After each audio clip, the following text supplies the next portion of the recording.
Therapists, what's something people are afraid to tell because they think it's weird, but you hear often? Story 1. I'm early in my career as a trainee, so my pool of experiences is small, but I'm noticing a pattern with suicidal ideation, SI. Clients sometimes initially say there's nothing concerning, only to later admit, sometimes with shame due to their earlier response, that they've had passive thoughts of suicide, like, life would be so much easier. The reality is that nearly all of us have had such thoughts at some point. It's understandable. When starting therapy with a new client, we're legally and ethically required to inform them that one of the only reasons we would break confidentiality is if they express thoughts or plans of harming themselves or others. Because of this, the topic is approached with extreme seriousness and potential consequences. If a client has an active plan or a set date, it's taken most seriously. Police will be called. During my own therapy, I once responded to the standard question with, well, not more than the 20,000 times since I was born, referring to existential thoughts about the pain of existence. My therapist laughed and said he could relate, which felt like an appropriate response given our rapport. Story 2. A lot of drug use and self-medicating gets brushed under the rug, either because people fear legal trouble or because they don't see themselves as drug users. I've had many clients who were ashamed to admit they'd used street drugs. Often they present it as something they tried once in the past, only for it to later come out that they're still using. I think it can be difficult for the average neurotypical adult to understand how self-medicating actually works, and that sometimes it does work until it doesn't. Plenty of successful professional adults use substances like coca or meth without realizing they're actually trying to manage undiagnosed ADHD, anxiety, or depression. Others use alcohol or opioids without realizing they're attempting to balance a chemical shift caused by a depressive episode. Many people just think they like the way it makes them feel and don't analyze it beyond that, perhaps even less so with legal substances like alcohol or doctor-prescribed narcotics. But identifying someone's drug of choice can be an incredibly useful diagnostic tool in understanding what might work for them. Even knowing whether someone prefers uppers or downers can reveal a lot about their brain chemistry. Unfortunately, the stigma surrounding illegal drugs often leads clients to withhold the fact that they truly enjoyed how they felt when they smoked Hero that one time. Story 3. I work with adolescent males and they often think it's weird or uncommon to cry or feel lonely. They see the men in their lives acting stoic and assume that being emotionally affected by life events is strange or a sign of weakness. Then there are intrusive thoughts. Many people struggle with them, especially violent or self-harming thoughts, and it makes them feel crazy. But intrusive thoughts are completely normal. What we think isn't the same as what we do, yet some people have difficulty separating the two. Honestly, human behavior covers a wide range of what's considered normal. The key is to remind yourself, unless your actions are negatively impacting your life or the lives of others, you're okay. Story 4. Domestic abuse victims, both men and women, are often stunned when I explain the cycle of abuse. Understanding it can be incredibly empowering, helping them realize they're not alone and that others have escaped and rebuilt their lives. Honestly, I find that simply validating their experiences without judgment, just witnessing their pain, is so foreign to them that when it finally happens, they begin to see life through a completely different lens. If you feel something, if you experience something, it rarely shocks a seasoned therapist, even though this is controversial when it comes to certain taboo urges. But keeping things hidden gives them power, allowing them to consume you and potentially harm others. Just focus on getting through today. Tomorrow's strength will come tomorrow. You have the strength to get through today. Story 5. I experienced postpartum psychosis. During an evaluation, I was asked what a coat and a blanket had in common. I asked them to repeat the question because I didn't understand. They repeated it, and I was still confused. I glanced at my husband and my best friend. Their faces looked shocked and sad. I thought, why can't I figure this out? I have no idea. After a stressful 10 seconds, I finally said, I don't know, and they cover you whole? I spent 5 days in a mental health institution while they adjusted my medication. Years later, my best friend told me how heartbreaking it was when I couldn't answer that simple question. I asked, what question? She said, what do a coat and a blanket have in common? I froze. A coat? She said, coat? I thought she said, cult. The woman who had evaluated me had a thick South African accent. I had misheard her. Finally, I understood why they had admitted me for 5 days. They cover you whole. Story 6. A few weeks ago, I was surprised by how much a particular session helped, especially since I was convinced it wouldn't. I had seriously considered canceling because I hadn't done any of my homework from the previous week. I was supposed to keep logs of certain activities to discuss in our next session, but I didn't do it at all. I figured, why even have a session if we have nothing to talk about?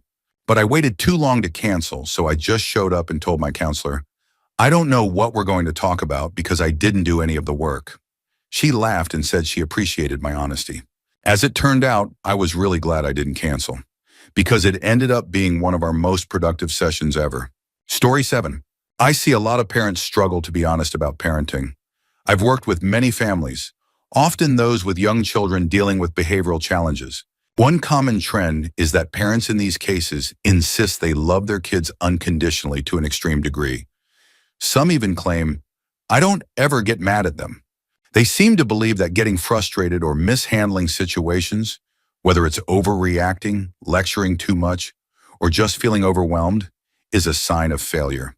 Many of them also refuse to admit they could use more help or learn new parenting techniques. That always gets me. I'm trained in multiple parent-child specialty areas, have children of my own, and even teach parenting classes. Yet I still want more information and new strategies.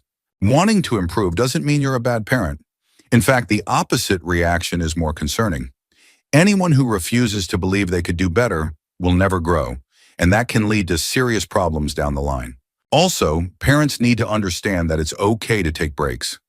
Leaving your kids with a trusted family member for a night or finding other ways to step away for a short time isn't neglect. It helps prevent burnout. Yet many parents feel guilty about it. They shouldn't. Taking care of yourself makes you a better parent in the long run. Story 8. I think one of the hardest things to admit is having an addiction, especially when you're deep in it, or when it's your only coping mechanism for dealing with trauma, mental illness, or post-traumatic stress. For many people with addictive personalities, the body naturally seeks out activities that provide a rush of dopamine, serotonin, or other feel-good endorphins. The problem is, addiction can make you rationalize destructive behaviors as if they're actually helpful. In my case, the hardest thing to admit was that I had a binge eating disorder. Throughout my struggle, I constantly convinced myself that my eating habits were justified, whether as rewards for a bad day or as nutrition that would somehow make me a better person. Food had an unhealthy power over me, and that mentality started early. My mother had an eating disorder as well. Sometimes she would starve us as kids. I later developed a genetic condition linked to malnutrition during pregnancy. It made me gain weight easily and caused high testosterone levels, something my mother hated because it meant she couldn't control my weight through conventional means. The hardest part? No one, including weight loss surgery doctors or the counselors they worked with, ever once suggested that my condition might be connected to an eating disorder. It took an actual eating disorder clinic, a doctor, a specialized nutritionist, and a counselor working together as a team for me to finally understand what was happening. In many ways, addictions, especially those seen as non-evil like gaming, gambling, or food addiction, are a last defense against deeper trauma buried in the subconscious. They act as shields, covering up pain we don't know how to face. After earning my psychology degree in 2012, I started learning more about childhood post-traumatic stress and how it shapes brain chemistry. It's worth looking into. Many addictive disorders develop as coping mechanisms for unresolved childhood trauma. When a parent fails to meet a child's emotional needs, addiction can fill the void. Food addiction in particular is one of the hardest to admit because it's so accessible. It's a quick, easy way to soothe pain and avoid unwanted attention. The related disorders, whether anorexia, bulimia, or binge eating, are all part of the same underlying struggle. It doesn't matter whether the person is underweight, overweight, or somewhere in between. If this resonates with you, don't be afraid to talk about it. But if your relationship with food is controlling your life, if you feel like your weight is the reason, you can't do the things you truly want to do, consider finding a proper eating disorder therapist before pursuing weight loss surgery. You deserve real help, not just a temporary fix. Story 9. I'm a clinical therapist in private practice. Lately, I've been really interested in this topic and have talked about it several times with my wife, who happens to be a school psychologist. We're a fun house. As a therapist, it's important for me to carefully consider the way a question is framed and how I respond. Words don't just have meaning. They carry connotations that can be misleading or easily misinterpreted, especially in a text-only format. I think the core of this question could be reworded slightly. What are some topics that people struggle or hesitate to disclose, but are actually quite common? I don't mean to change the question completely, and I hope I haven't here. I agree that fear plays a role for many individuals. For others, it might be anxiety or a sense of shame. Some people hold back because they think their issue is weird, or because they worry I'll think it's weird. For the record, nothing surprises a seasoned therapist. Others fear being judged, treated differently, or even reported to the authorities. Only imminent harm to oneself or others can break confidentiality, not other legal issues. I believe people hesitate to discuss certain topics because saying them out loud makes them real. They might not be ready to process what happened yet, and that's okay. Psychological defense mechanisms like denial serve a purpose. Therapy is about starting where the individual is, not where they should be. Trust has to be built first. So what are these difficult topics? Many therapists would identify the same general list: sexual assault, both survivors and perpetrators, abortion, religious guilt, intrusive thoughts about harm, both passive and active, and more. The key isn't just identifying what these topics are, but also normalizing them in a healthy way. Normalization is one of the most important aspects of therapy. Letting someone know, through empathy, understanding, and a complete absence of judgment, that their thoughts or feelings are common allows them to break down those experiences and process them. It doesn't matter if I've heard something similar before, or if it's my first time encountering a particular issue. All topics are okay to talk about because they are all part of the human experience. Ultimately, while our stories are unique, human experiences are often universal. That's the paradox of life. Our struggles are deeply personal, yet they are what connect us. Story 10. I've seen therapists on and off for over a decade. I'll be honest, my biggest frustration with therapy, or at least the therapeutic guidelines in the US, is that therapists often let me draw my own conclusions. Too often, they allow me to evade uncomfortable questions or give shallow responses, when in reality, I wish they would do the opposite and really push me. From my experience seeing 5 or 6 different therapists, my impression is that they're too soft, too afraid to challenge me when I put up walls. And yes, obviously, I could try not to put up walls, but the entire reason I'm in therapy is because I struggle to break them down on my own. I know this is a bit unrelated to the original question, so apologies for the tangent, but it's been my experience with therapy. I did have one therapist who was tougher, but instead of working through it, he just suggested I stop therapy altogether, which honestly was devastating. Story 11. I'm not a therapist, I'm a client. I have emetophobia, an ARFID, avoidant restrictive food intake disorder, because of it. I was bounced around between specialists for years because I never realized I had an eating disorder. It wasn't about body image or weight for me. My fear wasn't food. It was the idea of getting nauseous, throwing up, or anything related to that. I ended up in inpatient treatment for my eating disorder. As part of my discharge plan, I had to continue outpatient therapy. That's when I met my current therapist. At first, I was terrified to tell her about my phobia. I was absolutely convinced that it was unique, weird, something no one else had. Anytime I mentioned my fear of vomiting in the past, people would just brush it off with, "No one likes that." So during my first session, I sat down and blurted out, "I'm about to tell you the craziest thing, and I know you probably can't help me, and I know it's stupid and insane, but I'm terrified of throwing up. Not just disliking it. I mean, my heart pounds, I start crying, I can't breathe if my stomach even grumbles." She just sat there for what felt like the longest 30 seconds of my life. Then finally she said, "I thought you were going to tell me you were really a mermaid, and a sea witch tried to steal your voice. I should mention, my hair is bright red." Then she added, "I hate to inform you, but you are absolutely, positively, blandly normal. You don't pass the crazy test. Sorry." And that moment changed everything for me. For the first time, I didn't feel crazy. I felt seen.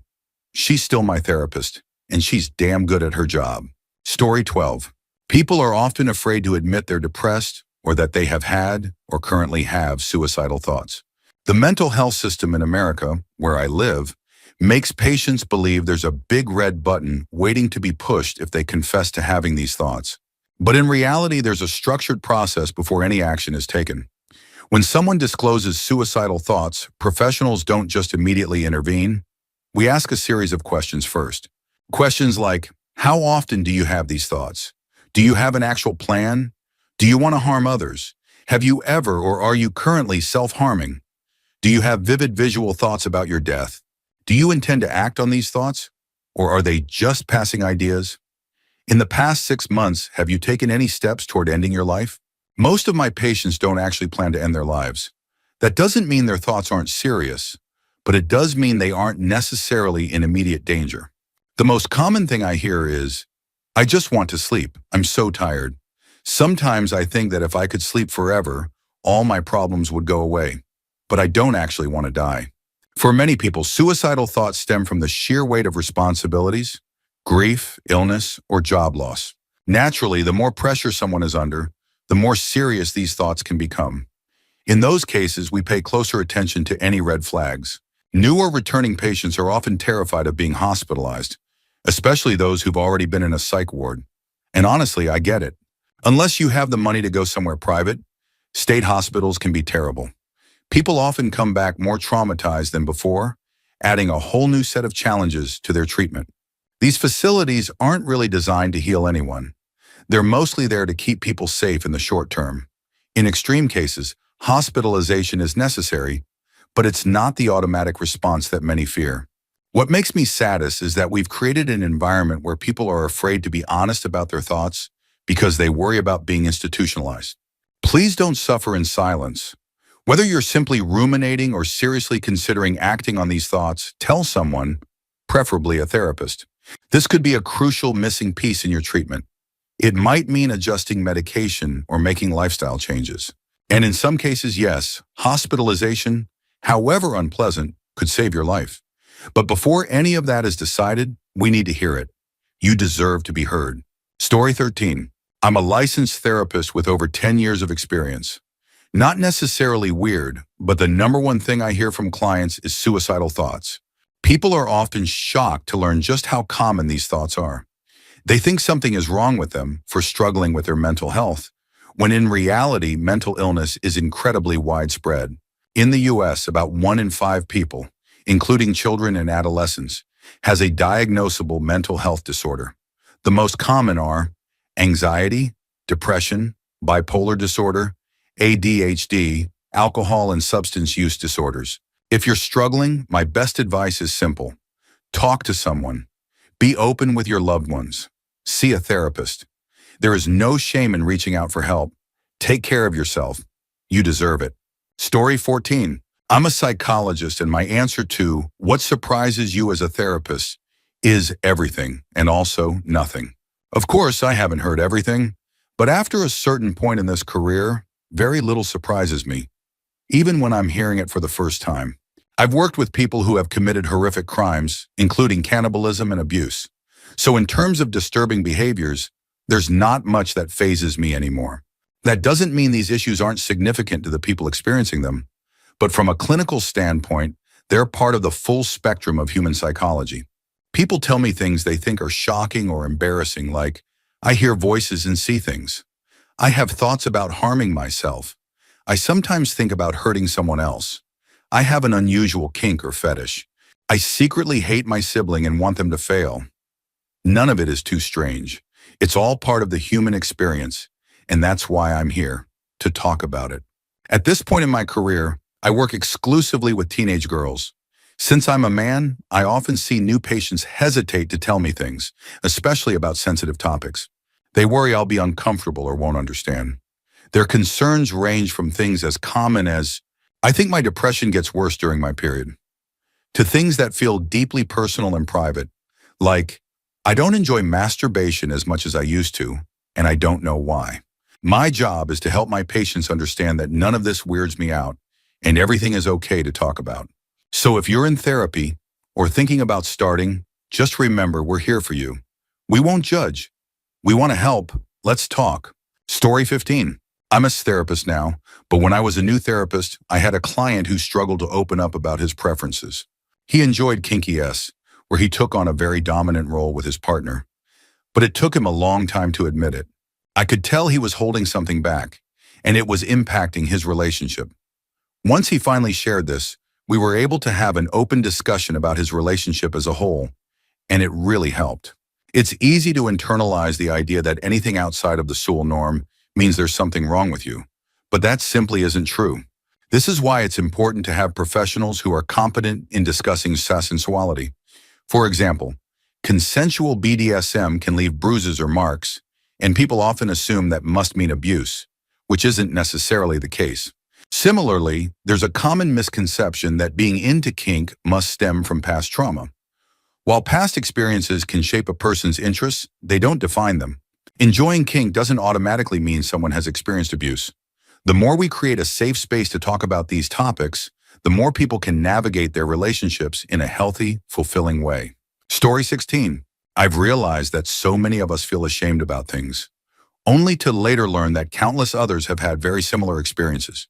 For example, many millennials who grew up when Comcast first became popular had access to cable's on-demand feature, including channels that weren't necessarily meant for kids. A lot of parents didn't realize those channels were accessible, or they assumed their kids wouldn't know about them. But many kids did find them. A lot of people ended up seeing adult content at a very young age, sometimes developing compulsive behaviors around it. Much like substance use, repeated exposure can create a tolerance, leading to a cycle where more is needed to achieve the same effect. I've come across studies suggesting that millennials have some of the highest rates of pornography addiction, and honestly, I think this early exposure might be part of the reason why. What surprises me most is that I've had conversations with several people who've described almost the exact same experience. It's a topic that isn't talked about much, but it's more common than people realize. Story 17. Shame is one of the biggest obstacles in therapy. It creates a fear of losing control, one that can feel almost unbearable. When someone shares something wrapped in shame, it can feel like placing a fragile, helpless part of themselves in the hands of their therapist. That's why it's so important to find a therapist who isn't just technically skilled, but also deeply talented in creating a safe, non-judgmental space. Through therapy, many people come to realize that they never truly had a choice when it came to the behavior or incident that now carries so much shame. They begin to accept and grieve their psychological state at the time. They recognize that while they would handle things differently today, nothing could have been different then. Forgiving oneself is a key step. Experiencing self-empathy, acknowledging just how difficult and painful life was at the time, is part of the healing process. But the past doesn't simply disappear. Instead, we integrate it into our understanding of ourselves. Healing isn't about erasing the past. It's about learning how to carry it differently. Story 18. I used to work with caregivers of older Asian adults with dementia, and many of them shared a common struggle, feeling completely burned out from everything they do for their loved ones, yet also feeling like they should be doing more. This internal conflict, the constant worry about whether they're good enough as caregivers, is very real, but it's rarely addressed. Societal expectations, especially the cultural emphasis on filial piety, make it difficult for caregivers to talk about their struggles. Many fear that admitting exhaustion or frustration will make them seem like they don't love their parents enough. If you're a caregiver for someone with dementia today, please know that your struggles are real and this is difficult. Burnout is not a failure. It's a sign that you're giving everything you have. Please seek support if you need it. You are not alone in this. Story 19. One of the things people hesitate to admit is that they sometimes have thoughts about seriously harming or even killing someone. A lot of my clients resist telling me this because they assume I'll judge them. But I encourage them to explore this part of themselves, to give it a voice, to listen to it instead of suppressing it. Society tends to favor the suppression of anger, rage, and the more aggressive aspects of our psyche. But all that does is create a box where all the bad thoughts and emotions get locked away. People spend so much energy holding it in that they never actually deal with it. I'm a hypnotherapist, and some of the most transformative sessions I've had involve exploring this shadow part of the subconscious. What's fascinating is that releasing these buried emotions often leads to massive positive changes. An increase in confidence, self-esteem, Sewell energy, drive, ambition, assertiveness, and so much more. People fear that if they open this box, it will consume them. But in reality, confronting these thoughts doesn't destroy their well-being. It enriches it. Story 20. I have antisocial personality disorder, also known as psychopathy, and I've always struggled to explain my experiences to my therapist. I experienced sexual abuse as a child, and it affected me in an unusual way. I have an inclination toward violent sexual gratification, and I struggle with intimacy. But what's always confused me is how my body reacts versus how my mind feels. I'll have intense physical responses, cold sweats, chills, shortness of breath, but I don't experience the emotions that should come with them. It's like watching myself in a movie.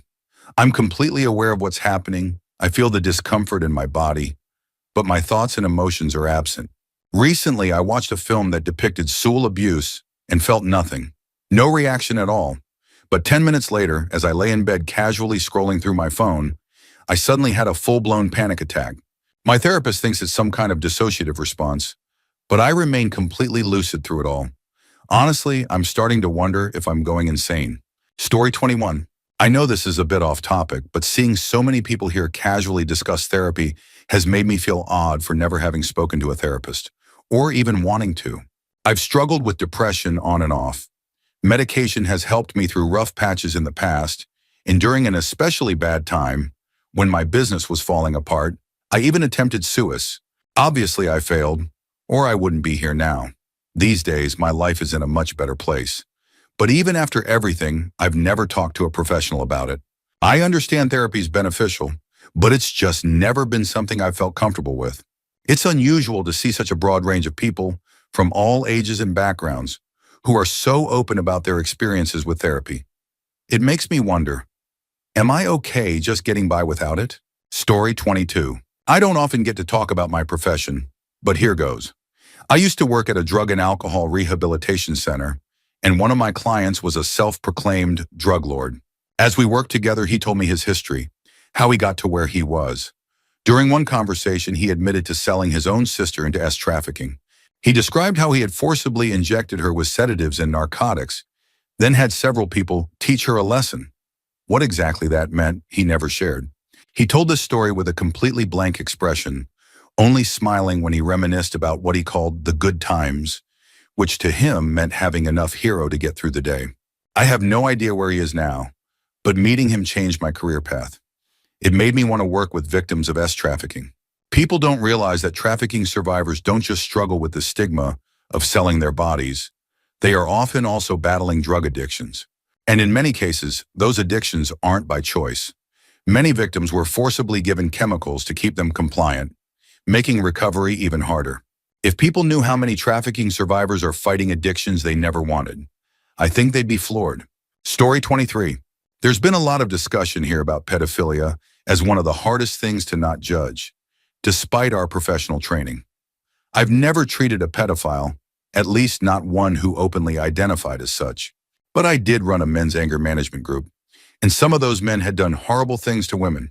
Most of them, despite their pasts, I found ways to respect and even admire for their willingness to change. But there were two men in that group I simply could not find unconditional positive regard for. One of them barely spoke. He would only give one-word answers and occasionally rant about how unfair the system was to him. I tried hard to get him to open up, to connect with me, with the group, but he refused. Then one day he left the group entirely. The reason? He had strangled his girlfriend and gone to jail. She survived, thankfully. The other was just as unwilling to engage. He would show up late, leave early, and participate as little as possible. One day, after we had explicitly discussed him staying for the full session, he walked out early again. When I told him he wouldn't get credit for attendance, which was court mandated, he threatened me. And here's the weird part. I eventually moved into an apartment completely by chance, right below him. I didn't even know it at first. But I quickly realized because I could hear him screaming at his girlfriend, breaking things and losing control. I called the cops more than once. I judge these men. Maybe they're redeemable, but redemption requires self-exploration, and both of them refused to even try. What's worth noting, though, is how different they felt from so many others in the group. There were men I did find ways to help, men who had done awful things but were genuinely working to change. I could respect them for that, but these two? They never wanted to change, and I have no respect for that. Story 24. As a therapist, when you reach a certain point with a client, when you feel like you can't maintain unconditional positive regard, it's time to consider a referral. Therapeutic rapport is built on trust, and if you can't provide that, it's only fair to be honest and guide the client towards someone who can help them more effectively. One case that stands out for me was a frequent caller to a SUS hotline. Every time he called, he would refuse to give his name or phone number. Instead, he'd say, "You have 10 seconds to convince me not to kill myself, or I'll blow my brains out, and it'll be your fault." Then he'd count down from 10 to 1, and when he reached 1, he'd hang up. I'm sure the entire point was to make the person on the other end of the line feel guilty, or maybe to prove some kind of point. But I had no way of assessing the situation beyond those few seconds on the phone. Still, I have to admit, on the nights he called, especially the first time, I laid in bed thinking, I hope that guy isn't actually dead. Story 25. When I was a teenager, I lived in a household that was emotionally and mentally abusive. People don't always take that kind of abuse seriously, but it was bad enough that a psychiatrist later diagnosed me with PTSD. One day during a verbal fight in the car, my stepdad suddenly stopped and told me, "Get out. We're leaving you on the highway." I wasn't scared. I knew I could just call the police, tell them I'd been abandoned, and my parents would get into serious trouble. So I just said, "Sounds good," and I got out. That's when my mom came after me and started attacking me. When I refused to get back in the car, my stepdad dragged me by the hair, called me a bipolar bihan, and threw me inside. They forced me to see a therapist after that. They told her I had jumped out of a moving car and then attacked my mom when she was just trying to help me. She believed every word they said. She ignored me completely, insisting I needed medication for bipolar disorder. I knew I wasn't bipolar. I knew my emotions were a normal response to being abused. But she glared at me and said, "You're not nearly as smart as you think you are." From that moment on, I refused to say a single word in our sessions. I would just sit there silently while she made snarky, sarcastic remarks before dismissing me. She wasn't there to help me. She was there to help them. When I turned 18, I left home, put myself through college with zero financial help from my family, got a job, and moved to another country, just to be as far away from them as possible. Now I take antidepressants for PTSD, and thankfully the therapists I've had as an adult have been nothing like that horrible woman. But even after all these years, thinking about her still upsets me deeply. Story 26. I'm not a licensed therapist, but I work as a behavioral health technician. I have a psych degree, and my job involves coaching parents to support children with behavioral disorders. From what I've seen, most children don't have a clear-cut mental illness like adults with severe conditions. Instead, they're often just confused or lonely. And the truth is, many of their struggles stem from poverty. If we could lift some of the burdens of financial hardship, things like affordable childcare and livable wages, it would likely reduce the most severe symptoms I saw in many of these kids.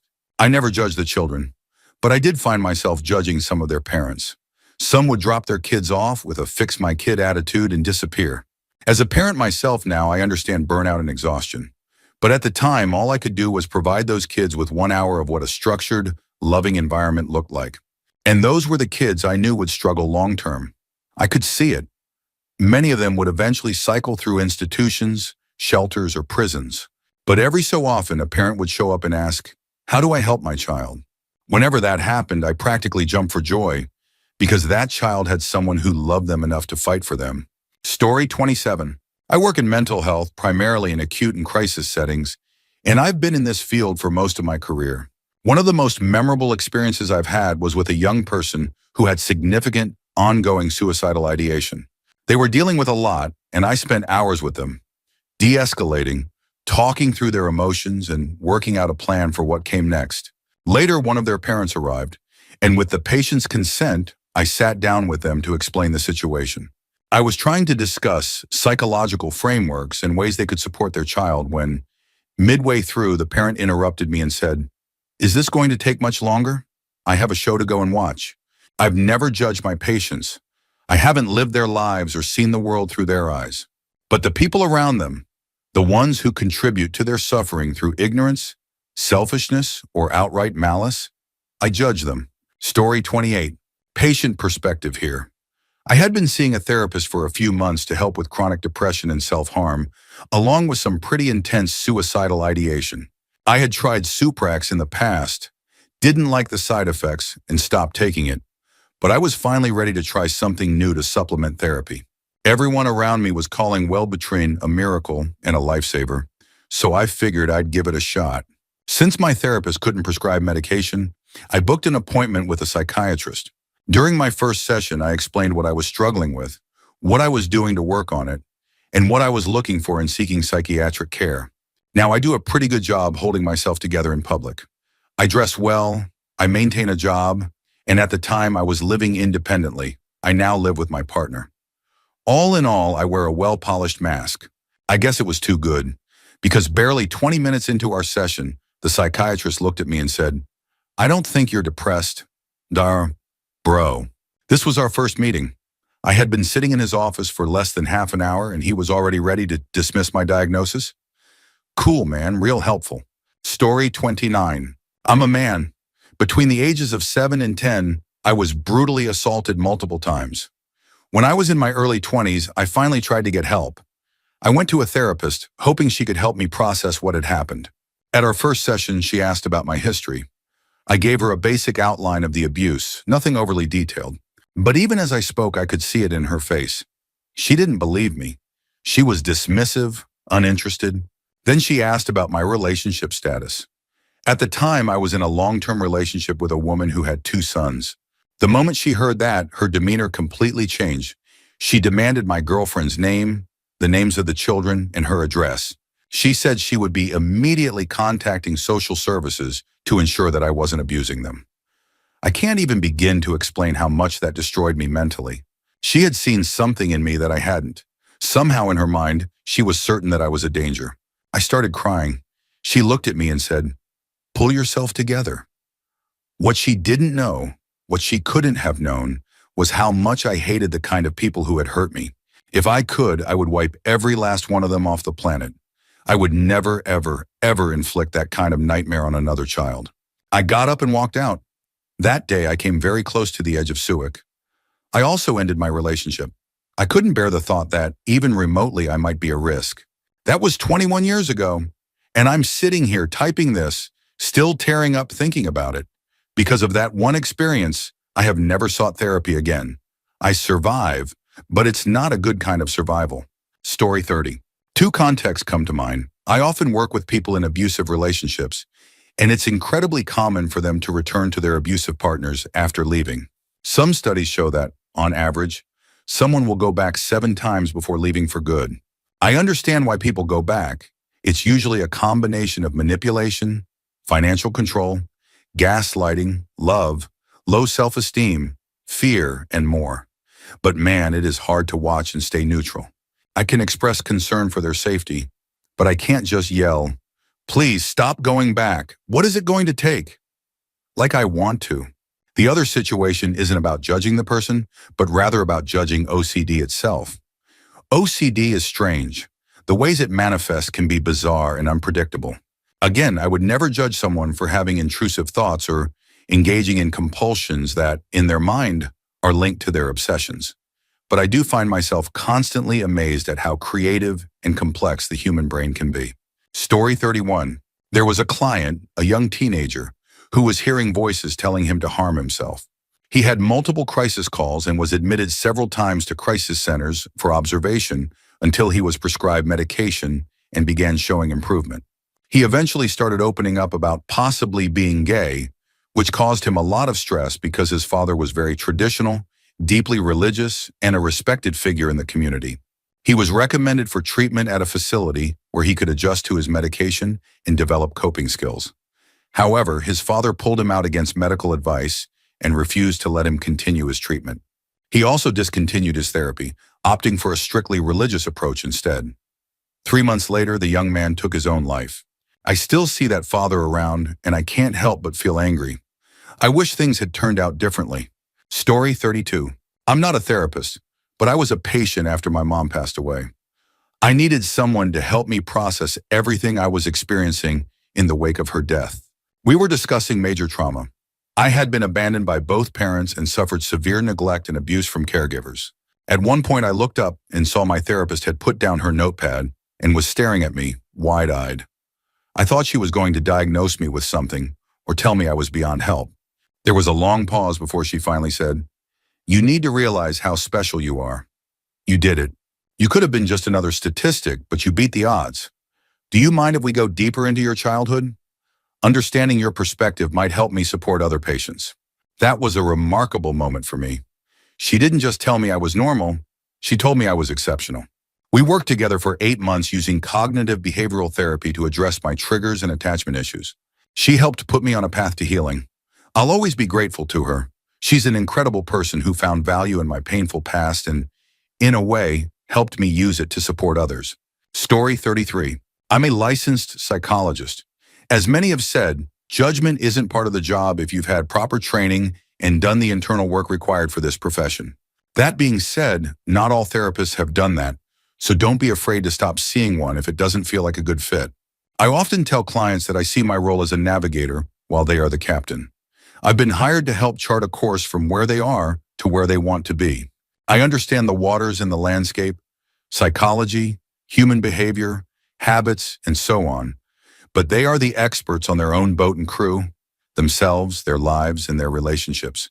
I don't expect them to take every piece of advice or tool I offer because they know things about their journey that I don't, and I respect that. My job is simply to help adjust the courses needed to avoid obstacles or deal with them when they arise. It's not my job to tell them how to live, what to do, or to judge them when they make choices, even if those choices differ from what we discussed. It's their boat. However, I always add this. If I suggest 20 tools or strategies and none of them are used, but they continue to come in frustrated about feeling stuck, then that's a different conversation. It's still their choice, but I'll point out the pattern with as much respect as possible. Even then, it's not about judgment. It's about recognizing the cycle and understanding what's preventing progress. Story 34. I'm a licensed clinical psychologist, and much of my work focuses on helping clients move away from judgment. Whether it's about their performance as employees, their value as parents or partners, or their overall self-worth. Honestly, my biggest realizations come from seeing just how deeply ingrained our tendency to judge is. No matter how accomplished or resilient someone is, they often judge themselves incredibly harshly. The irony is that we tend to judge ourselves far more critically than others ever would. What amazes me most is how blind people can be to their own achievements and strengths, yet so quick to be unkind to themselves. My role in these situations is to help them see themselves with compassion, to encourage them to treat themselves the way they would treat a loved one. It sounds simple, but it's not easy, and I love every moment of that work. I doubt this is the kind of response the original post was looking for, but it's what comes to mind. Judgment is a basic human function. It's how we categorize people, ideas, and experiences as good or bad. It happens constantly and almost automatically. The problem is that we tend to believe our judgments as absolute truth. But judgments are just thoughts, and like all thoughts, they aren't necessarily true. Helping people recognize their own judgments and either challenge or let go of them is a skill they can develop over a lifetime. Story 35. I'm a licensed therapist, and I agree with what someone else mentioned. I really don't judge my clients. We're trained to switch off that kind of thinking. I believe that the people who get into this field, at least the ones who should be here, because to be honest, I've met plenty of therapists I wouldn't send a loved one to, are naturally open-minded to begin with. That being said, if some of my friends or family members made the same choices that some clients have told me about, I would probably judge them. But that's because in my personal life, I'm in a subjective role. As a therapist, my role is to remain objective. That's the whole reason people seek therapy in the first place. This doesn't mean I haven't had moments where I think, wow, this is wild. But that's different from judgment. It's such a strange yet incredible job. There's also a big difference between judging and expressing concern. It has to be worded carefully so that a client doesn't feel judged, because the moment they do, you risk losing their trust and their willingness to be vulnerable. If you find yourself struggling not to judge a client and can't work through your own biases, that's when you refer them to someone else who may be better suited to help them. Story 36. I'm a registered psychologist, and this is something we are trained to handle. Our ethics, code of conduct, standards of practice, and even our own moral compass are all things we must reflect on daily. During my oral ethics exam, this was a key question, and you cannot answer. I would never judge anyone. I accept every single person. That's not realistic because at the end of the day, we're human too. We have feelings, emotions, reactions, just like anyone else. My response was honest. I admitted that I would struggle to work with someone who willingly and purposefully tortures and harms animals for enjoyment.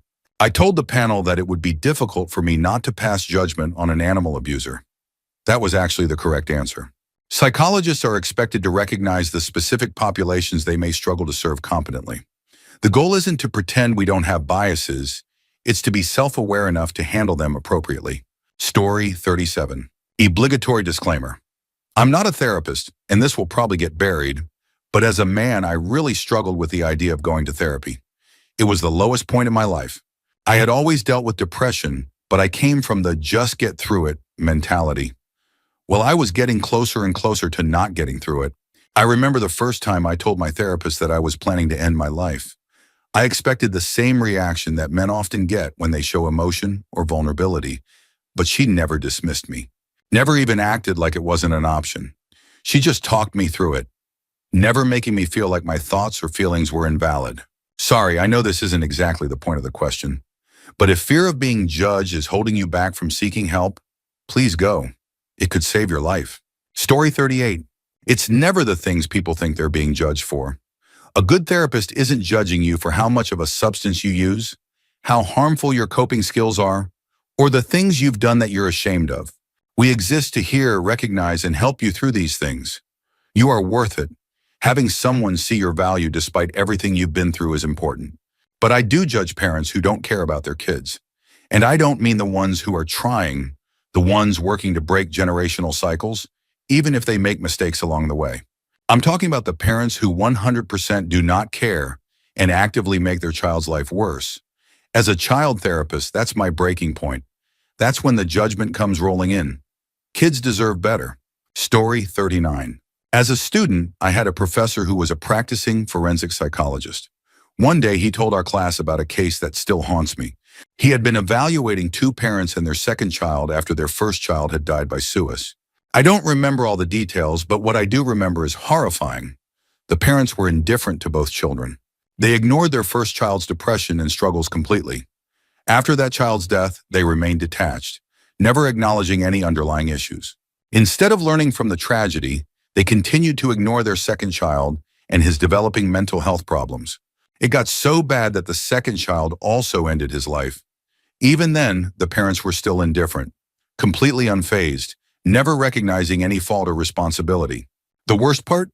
They later spoke to the therapist about wanting to have another child without changing anything about themselves or their approach to parenting. Story 40. When I first started college, I wanted to become a social worker. I was lucky to have an incredible professor for my introductory classes. He had been a social worker for over 35 years and had served as the head of the offender probation unit in a major county. He was even involved in the case that led to the creation of the Amber Alert system, working closely with Amber's mother. He was brutally honest with us students, bringing in speakers to help us understand what the job was really like. By the end of his class, I realized that social work wasn't the right path for me.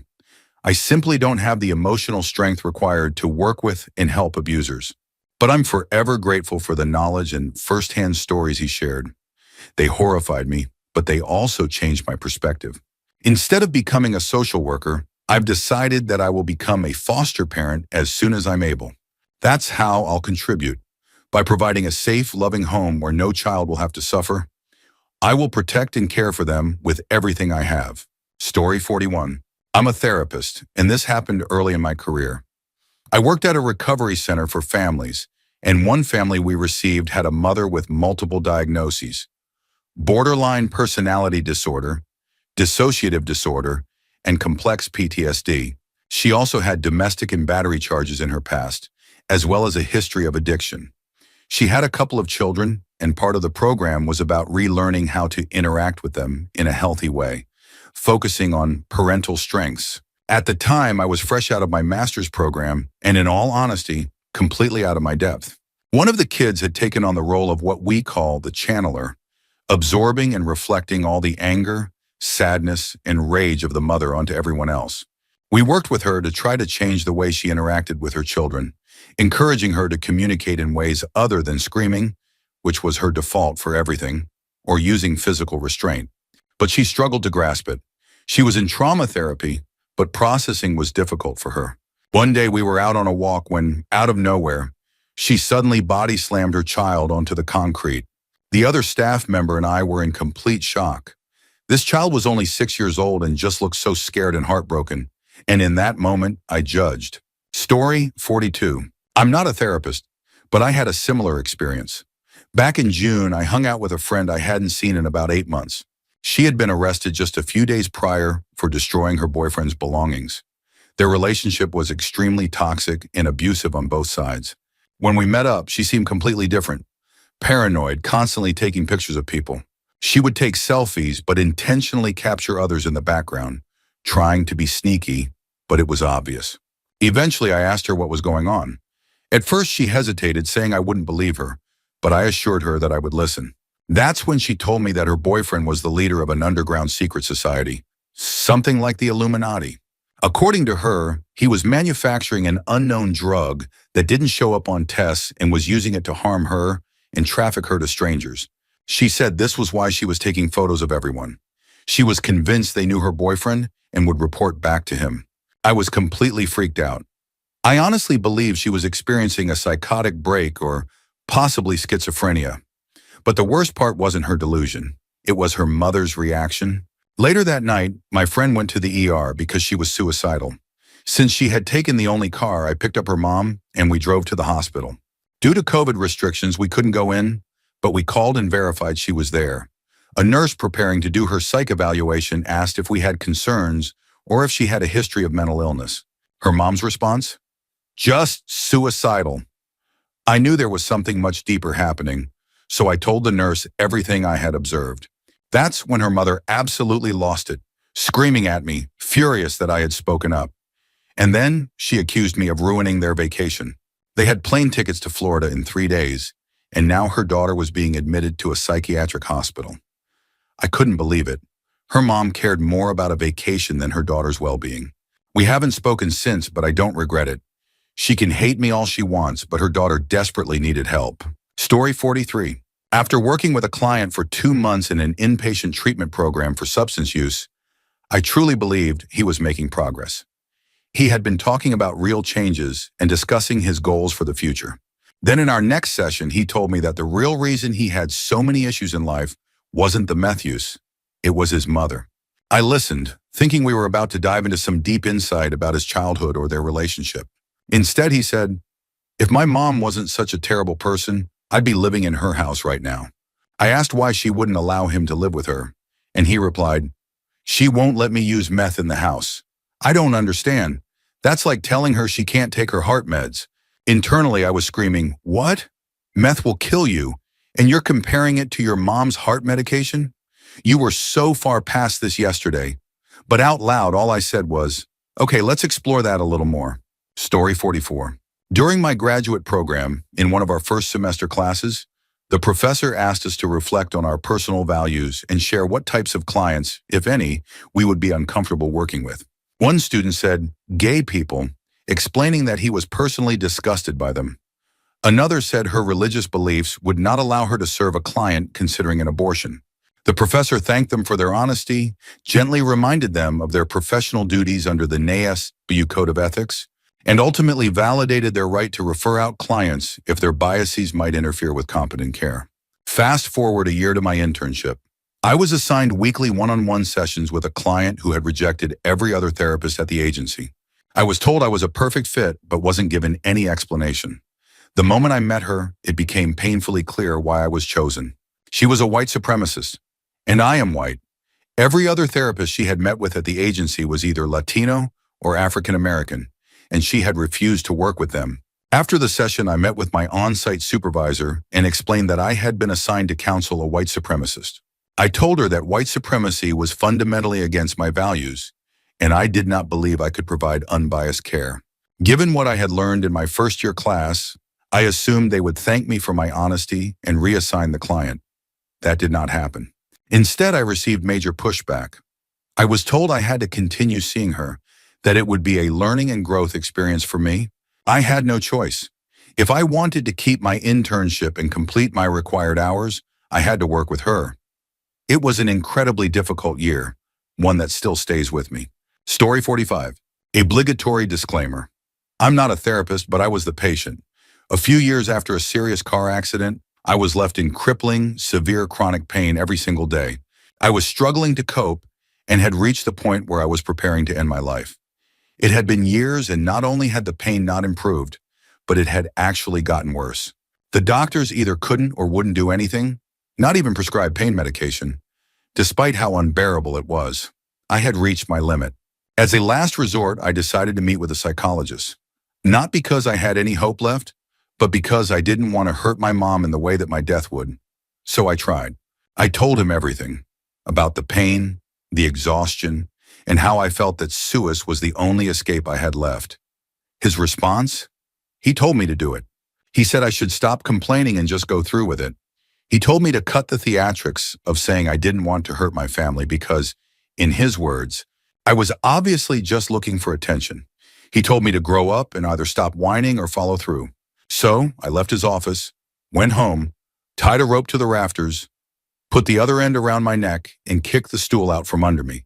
My stepdad came home early. He found me just as I was losing consciousness, cut me down, and called an ambulance. I survived.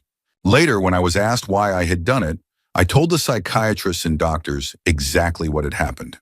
They were horrified. They reported the psychologist and confronted him. His excuse?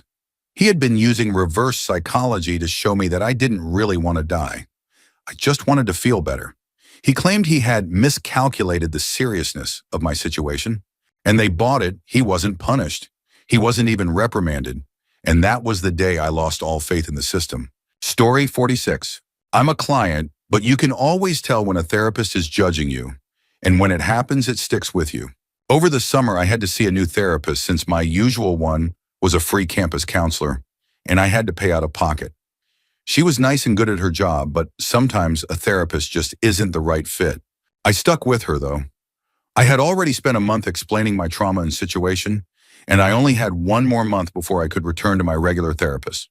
One day, I was explaining my struggles with therapy, and I said, growing up, I always wanted help. The moment I started understanding what I was going through, I wanted therapy. I didn't want to become a monster. I didn't want to hurt myself or others. I wanted to grow. But now that I have all the resources in front of me, now that I'm being handed everything I need to get better, I don't want to anymore. I don't deserve this. And she made a sound, a little awe sound, like she pitied me. I study psychology. I want to be a therapist one day. And I know that you are not supposed to do that. It hit me hard. She pitied me. And from that moment on, therapy felt different. Story 47. I'm a psychologist and I try really hard not to judge. For the most part, I do pretty well. Everyone has their own struggles, and it's not my job to judge, only to help. However, early in my career, I had a patient with significant personality issues. He had a very rocky marriage with infidelity on both sides. We were discussing how this had affected him over the years when he suddenly revealed that he had a threesome with his wife and his brother as payment for a loan his brother had given him. I did my best to keep my reaction neutral, but I wasn't very successful. From that point on, he kept pushing therapeutic boundaries until I had to terminate our sessions and refer him elsewhere. About a month later, I was working with another patient struggling with self-esteem issues. Out of nowhere, he revealed that he had also had a threesome with his wife and his brother. At that point, I did a much better job at controlling my reaction. But seriously, what? 2 patients in a month? I haven't had that come up since, but now I can't help but wonder how common this is. Later, I worked in a prison for a while, and after that, I don't think much could shock me anymore. Story 48. I'm a licensed therapist, and as previously stated, a big part of being effective in this field is listening with empathy and without judgment. There have been times when clients have made choices I wouldn't personally make, but it's critical to look at the bigger picture of why they do what they do. Unhealthy and maladaptive coping mechanisms don't exist without reason. They serve a function, often something that was necessary for survival at some point, but has since become damaging. Our clients usually seek therapy because they don't know what else to do. If we aren't an open, judgment-free space for them, how can we expect them to feel comfortable enough to be vulnerable and open to change?